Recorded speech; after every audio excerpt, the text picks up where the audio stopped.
Astro TV நேயர்களுக்கு வணக்கம். ஜாதகத்தை பத்தி நிறைய பேருக்கு வந்துட்டு நிறைய கேள்விகள் இருக்கு, நிறைய கன்ஃபியூஷன் இருக்கு, எனக்கே இருக்கு.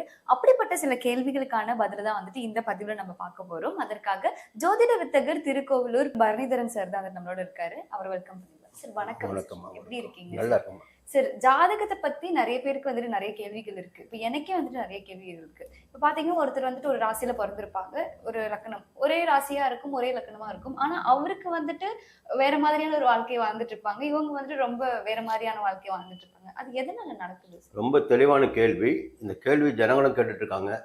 ஒரு எதிர்மறையான பேச்சுகளை பேசி கொண்டிருப்பவர்கள் கேட்டுக்கொண்டிருக்கின்ற கேள்வி இந்த கேள்வியா இருக்கு.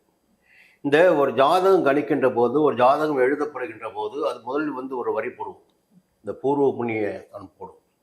ரெண்டாவது, ஜாதகம் என்பது கர்ம வினைகளுக்கு உட்பட்டது தான் ஒரு ஜாதகம்.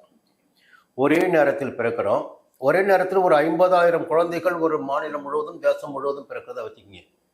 அந்த நேரத்தில் பிறக்கின்ற அத்தனை குழந்தைகளுக்கும் ஒரே லக்னம் தான், ஒரே ராசி தான், ஒரே நட்சத்திரம் தான், ஒரே திசா புத்தி தான். கிரகங்களுடைய சஞ்சார நிலை அதுதான்.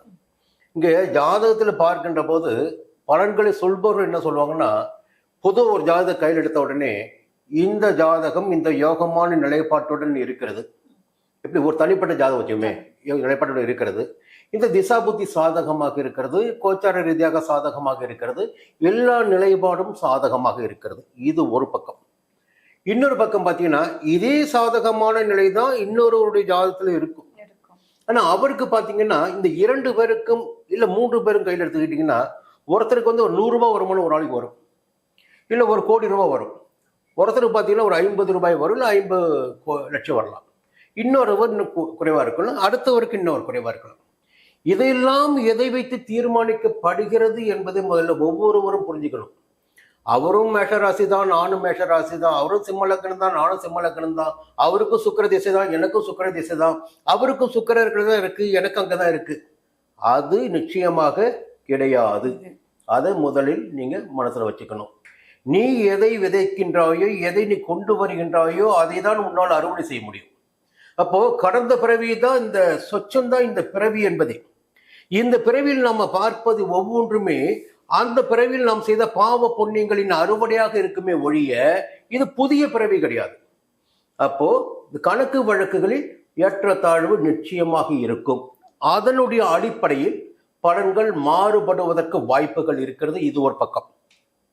இன்னொரு பக்கம் பார்த்தீங்கன்னா, ஒரு ஜாதகம் கொண்டு வருவாங்க, ஜோதிடர் பார்ப்பாரு, திறமசாலியா பார்ப்பாரு, திசா புத்தி நல்லா இருக்கும், கிரக அமைப்புகள் நல்லா இருக்கும். ஆனால் அதற்கு மேலே அதற்குள்ள ஒரு சூட்சமம் என்பது ஒன்று இருக்கு, அதை யாரும் கண்டுபிடிக்கிறது இல்லை. இப்போ ஒரு ஜாதகம் என்பது பிறப்பது கர்ம வினையை கழிப்பதற்காகத்தான் இந்த பிறவி என்பது நாம தெரிஞ்சுக்கணும். அப்ப கர்ம வினையை கழிப்பதற்காக இல்லை என்றால் பிறவி இல்லை, அது பிறவி மோட்ச பிறவி தான். இதுதான் கடைசி பிறவியா இருக்கும். சில பேர் ஜாதகத்தை பார்த்த உடனே இந்த பிறவி இவருக்கு கடைசி பிறவின்னு சொல்ல முடியும். ஆனா ஒரு சில ஜாதகத்தை பார்க்கின்ற போது அடுத்த பிறவி இருக்கும், அடுத்த பிறவி இருக்கின்ற போது முற்பிறவியுடைய பலன்களை இந்த பிறவியில் அவர் சந்திச்சுட்டு வரணும். இந்த பலன்கள் கிடைக்கின்ற போது அந்த பலாபலன்களுக்கு ஏற்பும் பலன் இருக்கும். இன்னொரு பக்கம் ஒரு நல்ல திசை வந்திருக்கும், நல்ல புத்தி போயிட்டு இருக்கும். ஆனா கோச்சாரம் கூட நல்லா போயிட்டு இருக்கும் அவருக்கு. ஆனா அவருக்கு ஜோதிடர் சொல்கின்ற பலன்கள் பெருமளவில் நடைபெறுவதில்லை என்பதும் ஒரு பக்கம் இருக்கும். இப்போ நான் பேசுறேன், கோச்சார ரீதியாக தான் பேசிட்டு இருக்கேன், வாரப்பலன் பேசுறேன், மாத பலன் பேசுறேன். இது கோச்சார ரீதியாக கிரகங்கள் சஞ்சரிக்கின்ற நிலையினை வைத்து நான் பேசிக்கிட்டு இருக்கேன். நான் பேசும்போது என்ன சொல்றாங்கன்னா, ஒரு 90 பேர் எனக்கு சரியா இருக்கு சரியா இருக்கு சரியாக சொல்றாங்க. ஒரு 10 பேர் எனக்கு எதுவுமே நடக்கல சொல்றாங்க. இங்க ஒரு சூட்சமம் ஜாதகத்திற்குள் இருப்பது என்பதை யாரும் புரிந்து கொள்வதே இல்லை. இவங்களுக்கு மந்திரத்துல மாங்காய் காய்க்கிற மாதிரி இவங்களுக்கு காய்க்க நிற்கிறாங்க. ஒரு ஜாதகம் வருகின்ற போதே அதில் யோகமும் இருக்கும், தோஷமும் இருக்கும், இரண்டும் கலந்துதான் ஒரு ஜாதகம் பிறப்படுத்திருக்க முடியும். சுத்தமான ஜாதகம் என்பது நிச்சயமாக எந்த ஒரு ஜாதகமும் இருக்க முடியாது. இப்போ கர்ம வினை கழிப்பதற்காக தான் பிறவே வருது, அப்புறம் சுத்தமான ஜாதகம் இருக்க முடியும். அப்ப எந்த தோஷம் இருக்கும்? இந்த தோஷத்தை ஒரு ஜாதகர் கண்டுபிடித்து விட்டால், புரியுதுங்களா, தோஷத்தை ஒரு ஜாதகர் கண்டுபிடித்து விட்டால் நிச்சயமாக அந்த ஜாதகருக்கு எதனால் பலன்கள் தடைபடுகிறது, ஏன் பலன்கள் கிடைக்கவில்லை என்பதை புரிந்து கொள்ள முடியும். அப்போ அதற்கு பிறகு பார்த்தீங்கன்னா ஒவ்வொருவரும் ஒவ்வொரு விதமான வழிகாட்டல் செஞ்சுட்டு இருப்பாங்க. பரிகாரம் வருகின்ற போது அது பெரிய ஒரு பிழைப்பாகவே போயிட்டு இருக்கு. ஆனால் பரிகாரம் என்பது என்னுடைய பார்வையில் மிகச்சரியானது. புரியுங்களா? அதை யார் செய்ய வேண்டும், எங்கே செய்ய வேண்டும், எப்படி செய்ய வேண்டும் என்பதுதான் பலருக்கும் தெரியவில்லையே தவிர, பரிகாரம் என்பது கை கொடுத்திடக்கூடியது. அது சரியான ஸ்தலங்களுக்கு சென்று செய்கின்ற போது, அதற்குரிய இடங்களுக்கு சென்று செய்கின்ற போது நிச்சயமாக அது பலன் கொடுக்கும். இப்போ நம்ம பேசுகின்ற போது பார்த்தீங்கன்னா, அது குருச்சந்திர யோகம் சொல்லுவோம், கஜகேசரி யோகம் சொல்லுவோம், புரியுங்களா, பௌர்ணமி யோகம் சொல்லுவோம், இப்படி பல மாளவிக யோகம் சொல்லுவோம், இப்படி பல்வேறு யோகத்தை பத்தி சொல்றோம். இந்த யோகங்களை எல்லாம் தடுப்பதற்கு மிகப்பெரிய ஒரு சக்தியும் இருக்கு இல்லையா? அப்போ கிரகங்கள் 9 கிரகங்களுமே 9 காரகத்துவம் கொண்டவங்க. அவங்க அந்த 9 காரகத்துவத்துடன் அவர் செயல்படுகின்ற போது வாழ்க்கையில் நமக்கு கிடைக்க வேண்டிய பலன்கள் நியாயமான பலன்கள். இந்த நேரத்தில் இந்த பலன் கிடைச்சாகணும், ஆனால் கிடைக்காது. அவர் தடை போட்டு திரை போட்டு வைத்தது போல அந்த தோஷங்கள் நம்முடைய வாழ்க்கையை தடை செய்து கொண்டிருக்கும்.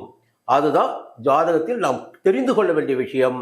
அதை தெரிந்து கொண்டு அதற்கேற்ப நாம் செயல்படுகின்ற போது நமக்கு பலன்கள் கிடைக்கும். சரி சரி சரி. இப்ப நிறைய பேர் வந்துட்டு ஜோசியம் பாக்குறதுக்காக ஜாதகத்தை எடுத்துட்டு போனா சில பேர் சொல்லுவாங்க இந்த ஜாதகத்துல வந்துட்டு கண்டம் இருக்கு, சரி நம்ம இன்னொருத்தட்ட போய் பார்க்கலாமேன்னு சொல்லி தொடர்ந்து ஒரு 5 பேர்கிட்ட பார்த்து ஒருத்தர் வந்துட்டு இல்ல இந்த ஜாதகத்துல கண்டிப்பா கண்டம் இருக்கு அப்படின்னு சொல்லிட்டாங்க அப்படின்னா, அந்த கண்டம்னா அவங்க எதை சார் சொல்றாங்க? உயிரிழப்பு ஏற்படுமா, இல்ல எந்த மாதிரியான தாக்குதல் வந்துட்டு அவங்களுக்கு? 2-3 விஷயத்த சொல்லி ஆகணும். ஒண்ணு பாத்தீங்கன்னா, இந்த உயிரிழப்பை பற்றி சொல்லவே கூடாது ஜோதிடர். ஒன்று, நன்றாக தெரிந்த ஒரு ஜோதிடர் என்ன பண்ணுவார்னா, இந்த நேரத்தை கொஞ்சம் பார்த்து இருங்க, இந்த கடந்துட்டு போகணும், ரொம்ப ஜாக்கிரதையா இருங்க, பயணத்தில் ஜாக்கிரதையா இருங்க, உடம்ப ஜாக்கிரதையா பார்த்துங்க, இது கண்டமான நேரம். இது கண்டமான நேரம் என்று சொல்லுகின்ற போது சனி பகவானால் ஏற்படுகின்ற சில விஷயங்கள். இப்போ தீர்மானமாக சொல்வது எப்படின்னா, ஒரு விபத்து நடந்து வச்சுங்களேன், அது கண்டம். ஒரு நோய் வருது, அது கண்டம். ஆனால் உயிர் போகுமா என்றால் உயிர் போகாது. புரியுங்களா? நிச்சயமா உயிர் போகாது. அந்த உயிரை தீர்மானிப்பதும் பிறப்பை தீர்மானிப்பதும் ஜாதகம் தான். அப்போ ஜாதகத்தை பார்க்கின்ற போதே இந்த பிறப்பை பத்தி தெரிஞ்சுக்க முடியும், இந்த பிறப்பிற்கு இறப்பு நாளையும் தெரிந்து கொள்ள முடியும். புரியுங்களா? சூட்சமமாக சில பேர் சொல்லுவாங்க, என்ன சொல்லுவாங்கன்னா, கொஞ்சம் ஜாக்கிரதையா இருங்க, இது சொல்ல முடியும் ஜாதகத்துல. ரெண்டாவது, இந்த 7 சனி வருது, அஷ்டம சனி வருது, இந்த காலகட்டங்கள் எல்லாம் இயல்பாகவே சில ஜாதகருக்கு அந்த விபத்துகள், உடல்நிலை பாதிப்புகள் என்பதெல்லாம் ஏற்படுவதற்கு நிச்சயமாக வாய்ப்பு இருக்கும். ஏன்னா ஆயுள்காரனுடைய பார்வை. அந்த கண்டம் என்று சொல்வதே பார்த்தீங்கன்னா நம்முடைய எச்சரிக்கை தான். இப்போ எல்லாருமே வாகனத்தில் ரொம்ப வேகமாக போயிட்டு இருக்காங்க. இப்போ இப்படி வேகமாக போனீங்கன்னா இந்த நேரத்தில் இந்த பாதிப்பு வரும், அப்போ கொஞ்சம் ஜாக்கிரதையா இருங்க, இது கண்டமான நேரம் உங்களுக்கு, இப்படி எச்சரிக்கை பண்ணுவோம். சரிங்களா? வேற நெகட்டிவா சொல்லிட்டு வச்சுங்களேன், அது அவங்களுக்கு அது உடைச்சி போட்ட மாதிரி ஆயிடும். அப்போ நீங்க எச்சரிக்கையாக இருங்க. அது உண்மையான கண்டமாக இருந்தால் எச்சரிக்கையாக இருங்க, பத்திரமா இருங்க, கொஞ்சம் இந்த தேதி வரலும் பத்திரமா இருங்க, இந்த தேதி வரலும் பத்திரமா இருங்க சொன்னாவே போதும். அவர்கள் புரிந்து கொள்ள வேண்டும். அதற்கு வழிகாட்டுதல் தான் ஜோதிடம். Okay sir. சரி, இப்ப நிறைய பேர் எனக்கு சனி நடக்குது, 7 நாட்டு சனி நடக்குது, அதனால எனக்கு நான் எது தொட்டால் தொடங்கவே மாட்டேங்குது அப்படின்னு சொல்லுவாங்க. இன்னொரு பக்கம் பார்த்தா சனி பகவான் நம்மளுக்கு நல்லதுதான் பண்ணுவாரு அப்படிங்கிறதும் ஒரு தரப்பினர் சொல்லிட்டு இருக்காங்க. உண்மையாவே சனி பகவான் நம்மளுக்கு நல்லதுதான் பண்ணுவாரா, இல்ல நம்ம பண்ண கர்மம், அதாவது நல்லது கெட்டதோட வினைகள் தான் சனியில நடக்குமா சார்? இப்போ இதுதான் மிகச் சிறப்பான கேள்வி. இந்த கேள்வி எல்லாம் தெரிஞ்சுக்கணும். என்னன்னா, சனி பகவானுக்கு மட்டும்தான் ஸ்பெஷாலிட்டி உண்டு. எல்லா கிரகங்களுமே அவர்களுடைய காரகத்துவத்தை அவர்கள் செய்து விடுவார்கள். சனி பகவான் மட்டும் என்ன பண்ணுவார்னா, நீ முற்பிறவில் செய்த பாவ புண்ணியம், இப்பிறவில் செய்து கொண்டிருக்கின்ற பாவ புண்ணியம், இதனை கணக்கிட்டுத்தான் உனக்குரிய பலன்களை சனி பகவான் வழங்குவார். அதுக்கு தான் சனி பகவானை பற்றி பேசும்போது சிவபெருமானே அவர் விட்டு வச்சதில்லை. இப்போ இறைவன் இருக்காங்க, இப்போ கிரகங்கள் இருக்கின்றார்கள். எதற்காக கிரகங்கள் படைக்கப்பட்டார்கள் என்பதை முதலில் தெரிஞ்சுக்கணும். இப்போ இறைவனுடைய நோக்கி காலடியில் விழுந்து இல்லை தவம் புரிந்து வரம் பெற்று அதன் பிறகு மிக சர்வசக்தியாக மாறிவிடுகின்ற மனிதர்களை பார்த்துட்டு இருக்கோம், அசுர சக்தியை பார்த்துட்டு இருக்கோம். இப்போ அந்த இறைவன் என்ன செய்வார்னா, யார் போய் காலில் விழுந்தாலும் உடனே ஒரு வரம் கொடுத்துருவார். ஆனா இந்த வரம் வாங்கிட்டு எல்லாம் தப்பு பண்ணிருக்காங்க இல்லைங்களா? அதனால தான் 9 கிரகங்களை படைத்து ஒவ்வொருடைய வாழ்க்கையும் ஒவ்வொரு காரகத்துவத்தை அவர்களுக்கு வழங்கி இந்த பணியை நீ செய்து கொண்டிரு, இந்த பணியை நீ செய்து கொண்டிரு, இந்த திசாபுத்தி வருகின்ற போது இந்த ஜாதகருக்கு இந்த பலன்களை நீ வழங்கு, இந்த இடத்தில் சஞ்சரிக்கின்ற போது இந்த பலன்களை ஜாதகருக்கு வழங்கு. இது ஒரு விஷயம். இப்போ 4ஆம் இடத்தில் ஆகட்டும் 8ஆம் இடத்தில் ஆகட்டும் சனி பகவான் சஞ்சரிக்கின்ற போது அந்த ஜாதகருக்கு பாதிப்புகள் உண்டாகும். இப்போ 7.5 சனி காலகட்டம், 12ஆம் இடம் ஜென்மராசி, 2ஆம் இடம் சனி, அது 7 சனியுடைய காலகட்டம். இங்கே சஞ்சரிக்கும் போதெல்லாம் பார்த்தீங்கன்னா அவருடைய கர்ம வினைக்கு உங்களுடைய கர்ம வினைக்கேற்ப பலன்களை நிச்சயமாக சனி பகவான் வழங்குவார். அவர் யாரையும் விட்டு வைக்க மாட்டார். இப்போ 10ஆம் இடத்துல சனி வருது வச்சுங்களேன், 10 தானே வந்துட்டு யோசிக்க கூடாது. உத்தியோகத்தில் யார் தவறு செய்தாலும் சரி, அவர்களுக்கு சட்டத்திற்கு விரோதமாக செயல்பட்டு வந்தால் தண்டனையை சனி பகவான் வழங்குவார். பல பேர் சஸ்பெண்ட் ஆவாங்க, சில பேர் மெமோ வாங்குவாங்க, சில பேர் டிரான்ஸ்ஃபர் ஆவாங்க. அது காரணம் 10ஆம் இடத்து சரியா இருப்பார்.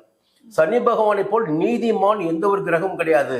அவர் உங்களுக்கு என்னன்னா சரியாக நீங்கள் நியாயமாக இருந்தால் அவர் நியாயமான நல்ல பலன்களை கொடுப்பார்.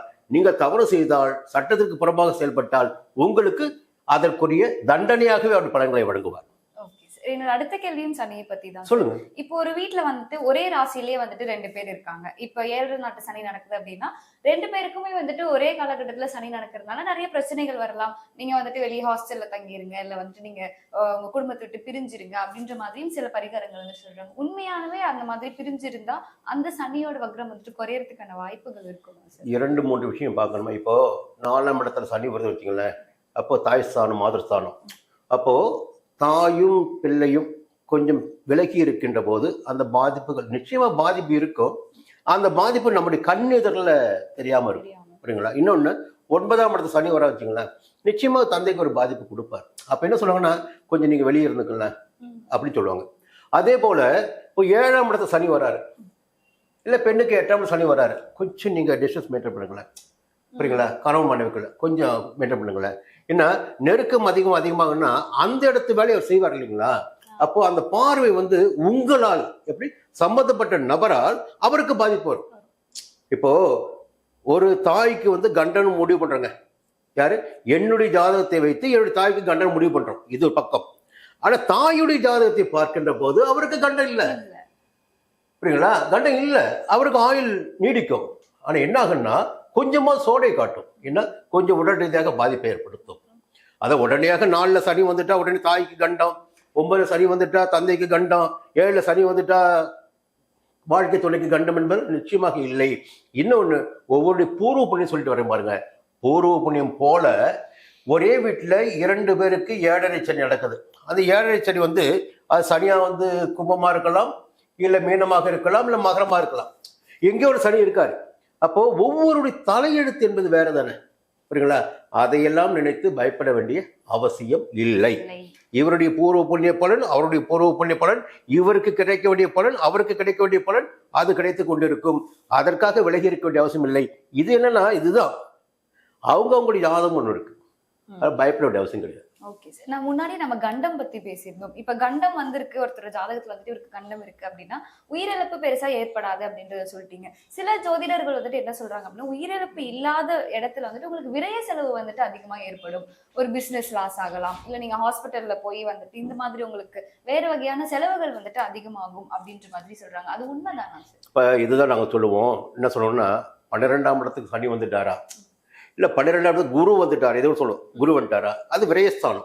அப்போ அந்த கிரகம் அந்த விரயஸ்தானத்திற்கு வருகின்ற போது விரய செலவுகளை ஏற்படுத்துவார். நாங்க ஒரு சூட்சமத்தை போட்டு உடைப்போம். உன் கையில ஒரு 10 லட்சம் பணம் வச்சிருக்கு, பணம் இருக்கு, உன் கையில பணம் இருக்கு, அந்த பணத்தை நீ கையில் வைத்து கொண்டிருந்தால் நாளைக்கு வந்து ஏதாகிலும் ஒரு அசம்பாவிதம் நடைபெற்று மருத்துவ செலவிற்கு அந்த பணம் போயிடும் நிச்சயமாக. இப்ப நீங்க என்ன பண்ணணும்னா, ஒரு சுபிட்சமாக அதை மாற்ற கொள்ள வேண்டும் என்றால் ஒரு முதலீடு, நகை வாங்குறது, பூமி வாங்குறது, இது போன்ற செலவுகளை நீங்கள் கையில் எடுக்கின்ற போது அது விரயம் தான். ஆனால் விரயம் காத்து கொண்டிருக்கு. அந்த விரயம் கையில் பணமாக இருக்கின்ற போது உடல் நலிவுற்று மருத்துவமனைக்கு போக வேண்டிய சூழ்நிலை வரலாம், நிச்சயமா வரலாம், செலவு பண்ணணும். ஆனா உன் கையில பணமே இல்லை, அப்ப என்ன பண்ற? பூமி வாங்கிடுற, பணத்தை வாங்கிடுற, முதலீடு பண்ணிடுற, கையில பணம் இல்லை, உடனே தப்பிச்சுக்கோ, உயிருக்கு கண்டம் வராது, சரிங்களா? விபத்தும் வராது, மருத்துவ செலவும் வராது. கையில காசு இருந்தா கண்டிப்பா செலவு வைப்பார் அவர், சரிங்களா? காசை வச்சுக்காது கையில, இதுதான் உண்மை. Okay sir. இதே மாதிரி ஜாதக ரீதியா இப்ப நம்ம ஜாதகம் எப்பப்பெல்லாம் ரொம்ப மெயினா பார்ப்போம்னா, இப்ப வந்துட்டு நம்ம வெளிநாடு போறோம், அப்படி இல்லைன்னா வந்துட்டு அதிகபட்சமா கல்யாணத்துக்கு வந்துட்டு நம்ம ஊர்ல ஜாதகம் பாக்குறது வந்துட்டு ஜாஸ்தி. இப்போ வந்துட்டு ஜாதகம் பார்த்தா இத்தனை பொருத்தம் வந்துட்டு கண்டிப்பா இருக்கணும் அப்படின்றது வந்துட்டு சொல்றாங்க. இப்ப லவ் பண்ணி கல்யாணம் பண்றவங்களும் அந்த பொருத்தம் பார்த்து பண்றதுல நல்லாதான் இருக்காங்க. இந்த பொருத்தம் பார்த்து இவ்வளவு கல்யாணம் பண்ணி வந்துட்டு நிறைய பிரச்சனைகள் வருது இல்லை சார்? அது எப்படி சார்? 2 விஷயமே என்னுடைய பார்வையில தவறான பார்வை. ஒண்ணு, லவ் பண்ணி கல்யாணம் பண்ணுறவங்களாம் நல்லா இருக்காங்கன்னு சொல்கிறது தப்பு. அதே மாதிரி அரேஞ்ச் மேரேஜ் சொன்னீங்க பாருங்கள், எல்லாம் பார்த்து பார்த்து கல்யாணம் பண்ணாங்க பாருங்கள், அவங்களும் நல்லா இருப்பதாக நினைத்து கொண்டு இருப்பது தப்பு. இந்த நீதிமன்றத்துக்கு போயிட்டு வச்சிங்களேன், 2 தரப்பு அங்கே நின்றுட்டு. இது ஒரு விஷயம் சொன்னீங்கல்ல, பொருத்தம். என்ன பொருத்தம்? 10 பொருத்தம். உங்களுக்கு தெரிஞ்ச பேர் 10 பொருத்தம் தான். 10 பொருத்தம் எதை வச்சு தீர்மானிக்கிறீங்க? 2 பேரோட ஜாதகமே கிடையாது. ஒரு நட்சத்திரம் என்ன, அவர் நட்சத்திரம் என்ன, புரியுங்களா? இந்த ஒரு நட்சத்திர பேஸ் பார்த்தீங்கன்னா ஒரே ஒரு நட்சத்திரம். இது அசுவினியா, இது மகமா, இப்படி பார்ப்பாங்களே தவிர இதை பார்த்தா 9 பொருத்தம் இருக்கு, ஆக 10 பொருத்தம் இருக்கு, நன்னா இருக்குவாங்க. ஆனால் அது கிடையாது. நல்லா தெரியுங்க, அது கிடையாது. அந்த பொருத்தம் பார்த்து நடைபெறுகின்ற திருமணங்கள் 100% தோல்வியில் நிச்சயமாக முடியும். இப்போங்க ஒரு 12 பாவகம் இருக்கு, 9 கிரகம் இருக்கு. இப்போ களத்திரத்தை தூண்டிடக்கூடிய ஒவ்வொரு கிரகத்துக்கும் ஒரு காரகத்துவம் இருக்குங்க. இருக்கின்ற போது சுக்கிரன் தான் களத்திரக்காரகர், புதன் ஒரு வேலை செய்வார், சந்திரன் மனக்காரகர், சந்திரன் ஒரு வேலை செய்வார், செவ்வாய் வீரியக்காரகன் அவர் வேலை செய்வார். இந்த கிரகங்கள் ஒரு மனிதனுடைய ஜாதகத்தில் எந்த வீட்டில் சஞ்சரிக்கின்றார்கள், புரியுதுங்களா? இப்போ அந்த சஞ்சார நிலைக்கேற்ப அந்த மனிதன் ஒழுக்கமான மனிதனாக இருப்பானா, அந்த பெண் ஒழுக்கமான பெண்ணாக இருப்பாளான்னு கண்டுபிடிக்க முடியும். சரி, அந்த பையனுக்கு 2வது வேறு வாழ்க்கை இருக்கிறதா, துணை இருக்கிறதா, காதல் இருக்கிறதா, கள்ள உறவு இருக்கிறதா என்பதையும் ஜாதகம் கண்டுபிடிக்க முடியும். அதே போல அந்த பெண்ணுக்கும் கற்பு நெறி சரியாக இருக்குமா, அது மாற்றம் பெறுமா என்பதையும் சொல்ல முடியும். இப்போ இவ்வளோ பார்த்து தான் நீங்க பார்க்கணுமே தவிர ஒரு நட்சத்திரத்தை இன்னொரு நட்சத்திரம் வச்சுட்டு இது பொருத்தமா இருக்கு, நல்லா இருக்கு சேர்த்து வச்சிங்களேன், அந்த வாழ்க்கை நீடிக்கவே நீடிக்காது. சமீபத்தில் ஒரு ஜாதகம் வருதுங்க எனக்கு. ஜாதகத்தில் பக்காவா புணர்ப்பு தோஷம் இருக்கு பெண்ணுக்கு, புரியுங்களா? இன்னும் ஒரு தோஷமும் இருக்கு. அந்த ஜாதகிய ஒரு நபரை முடிச்சு வச்சிருக்காங்க. நிறைய திருமணங்கள், விவாகரத்துக்கு போற திருமணம் பாத்தீங்கன்னா நீங்க சொல்றது 10 பொருத்தம் பார்த்து பண்ணாங்க பாருங்க, அந்த 10 பொருத்தம் பார்த்து பயிர்கின்ற திருமணங்கள் தப்பாகும். ஒண்ணு. இன்னொரு பக்கம் காதல் திருமணம் பண்றோம், நல்லா இருக்காங்க சொல்றீங்க பாருங்க, அவர்களுடைய ஜாதகம் ஏற்புடையதாக இருந்தால் அவங்க பார்க்காம இருந்திருக்கலாம். 2 ஜாதகம் உண்மையாக பொருத்தமானதாக இருந்தால் அவங்களை யாரும் பிரிக்க முடியாது. நான் இன்னொரு சூட்சமத்தை சொல்லுவேன். கையில் மாங்கல்யத்தை முடிக்கிற நேரம், 3 முடிச்சு போடுற நேரம், ஒரு ஆணும் பெண்ணும் 2 பேரும் ஒன்றாக ஒரு முதலாக இணைகின்ற நேரம்.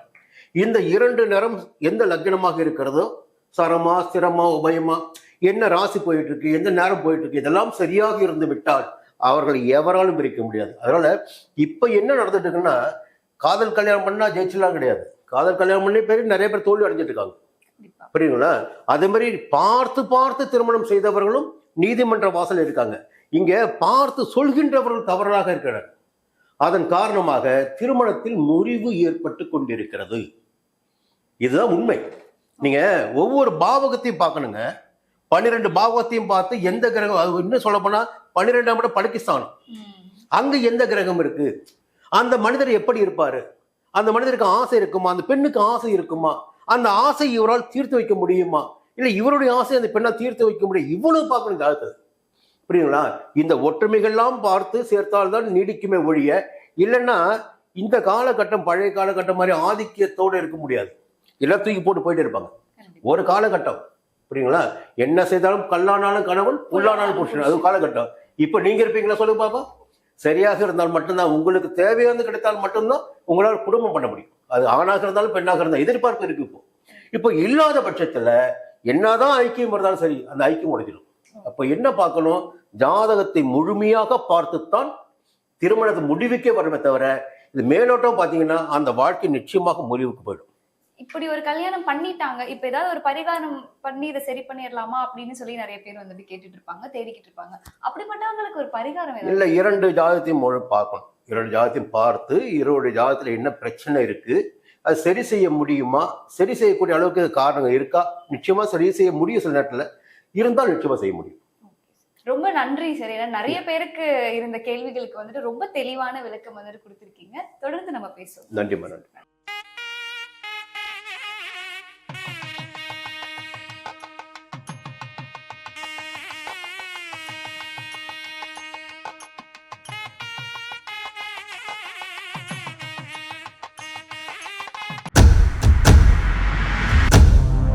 சன் அஸ்ட்ரோ நேயர்களே, உங்களுக்காகவே சன் அஸ்ட்ரோ தொலைக்காட்சி ஒரு புதிய பகுதியை அறிமுகம் செய்கிறது.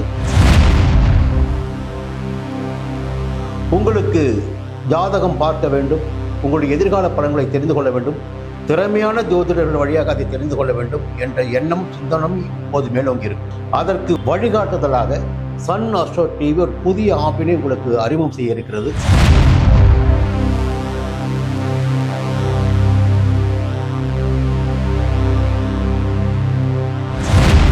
நேரடியாக நீங்கள் தொடர்பு கொண்டு உங்களுடைய சந்தேகங்களை கேட்கலாம், ஜாதக பலன்களை அறியலாம், எதிர்காலத்தை துல்லியமாக தெரிந்து கொள்ளலாம். அந்த அளவிற்கு ஒரு புதிய ஆப்பினை பிரபலமான ஜோதிடர்களை வைத்து சன் அஸ்ட்ரோ தொலைக்காட்சி விரைவில் தொடங்கிட இருக்கிறது. அதற்கு உங்களுடைய ஒத்துழைப்பினை வழக்கம் போல் எதிர்பார்க்கிறேன். மீண்டும் அது பற்றிய விரிவான தகவலை உங்களுடன் பகிர்ந்து கொள்வேன்.